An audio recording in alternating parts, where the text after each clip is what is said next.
So yun guys, magandang umaga. Yan, napinturahan na yung mga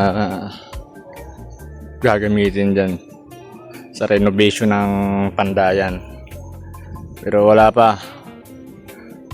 Kulang-kulang pa sa budget. Kaya nga yung sinasabi ko na mag-out ako ng mga Japanese knife ko collection ko.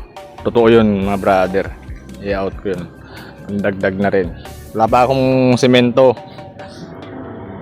Tagilid na yan. Tagilid na yung haligi. Kaya focus lang.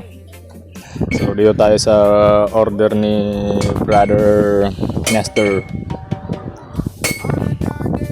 Winastari yung blade profile nito. So ang pinakatawag dito, panabang-tabang na sa ganitong size. Panabang-tabang na yan. Kung umiksi pa ng kaunti, gatab na. Ang ganda ng pagkakataper niyan mga brother. Ayun, ang nakasalang ngayon kay Sergi Tebugats tsaka kay Brother Gary, yung 21 inches na mastari niya. Kaunti na lang yung nasa pila pero hindi pa rin ako ganun ka kampante magpapasok.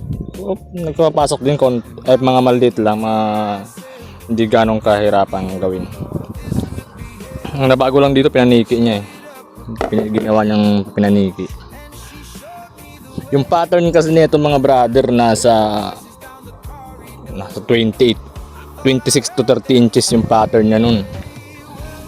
Ang ganito yung kahaba. Kaya nagmukhang slim masyado. Pero kung hinabaan niya rin to, kaya namin yung gayahin. Ganyang gaya.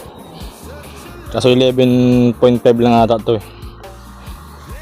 11.5 lang yung nakalista. Kaya yun. Nagmukha lang siyang ganyan. Pero kung hinabaan niya to, at least 26 inches. Mga ganyan. Gayang-gaya namin yun. So yun. Mas talaga ng pinaniki, no? Yung kausap ko gabi sabi, consistent yung mga ano niya. Syempre. Iba-ibang kamay yung iba-ibang kamay yung mga artist, kaya iba-iba rin yung mga palabas, syempre. Sa kinabayo ang luma, di ba?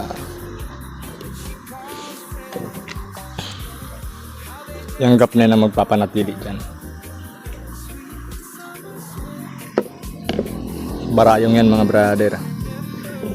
Ganyan ako katiwala sa barayong.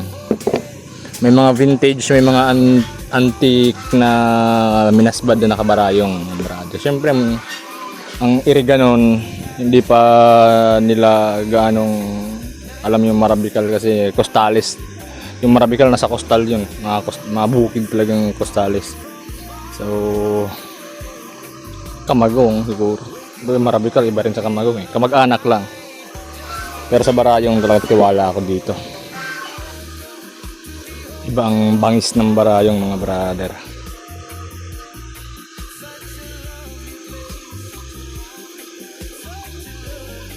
So yun, Brother Nestor. Right.